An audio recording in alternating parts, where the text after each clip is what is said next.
Mrs. A, Tony's wife, Mom, or what I believe to be her most cherished titles, Sittu, which means grandmother in Arabic, and Great Sittu.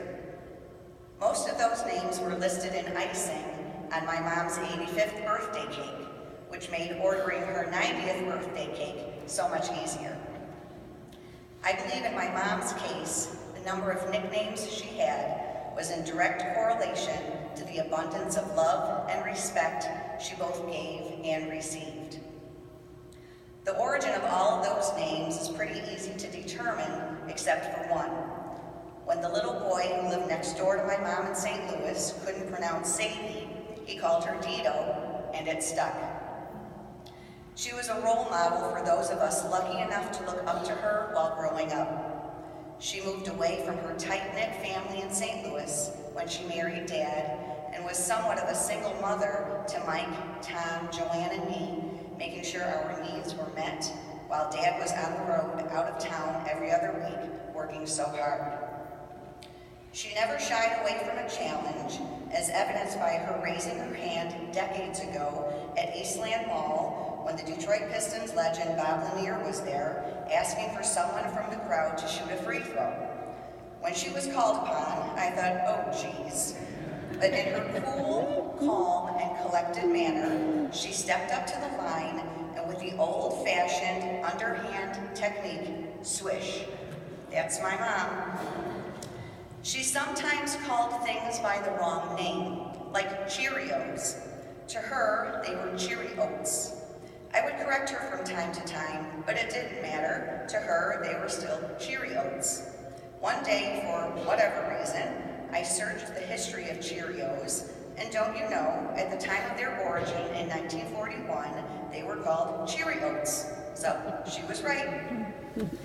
After being a stay-at-home mom for years, she ventured into the banking industry thanks to the guidance of my Uncle George. After that career ended, she took a part-time job babysitting at the Assumption Cultural Center.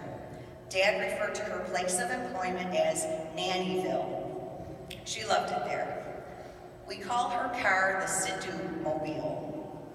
When Mom would plan holiday meals or special events, she would say, "Make your plate," which was her way of having us envision what we wanted to eat so that she could make sure she would serve what we wanted.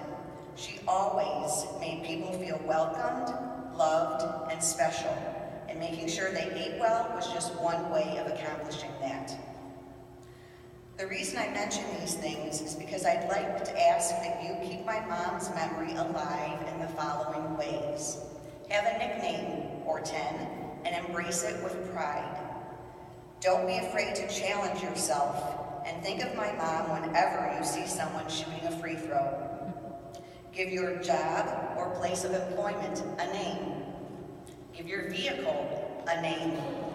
When you see that big yellow box in the grocery store cereal aisle, please refer to it as Cheerios. And in everyday life, please make someone's plate by doing something to make them feel welcomed, special, and loved, just like my mom did. Over the past several years, and most recently the past couple of weeks, Mom was very involved in the planning of today's Mass. Those so close to her will play an important role in her vision. Her sons, grandsons, son-in-law, her daughters, granddaughters, and daughters-in-law, her sister, nieces, and nephews have all teamed up to give Mom the send-off she so lovingly deserves. On behalf of Mike, Tom, Joanne, and myself, thank you for being here today and for always referring to my mom by your own personal term of endearment. And in true Zidane, Dare, and Abdenor family fashion, I'll close with, roses are red, violets are blue. Thank you for everything, Mom. Oh, how we'll miss you.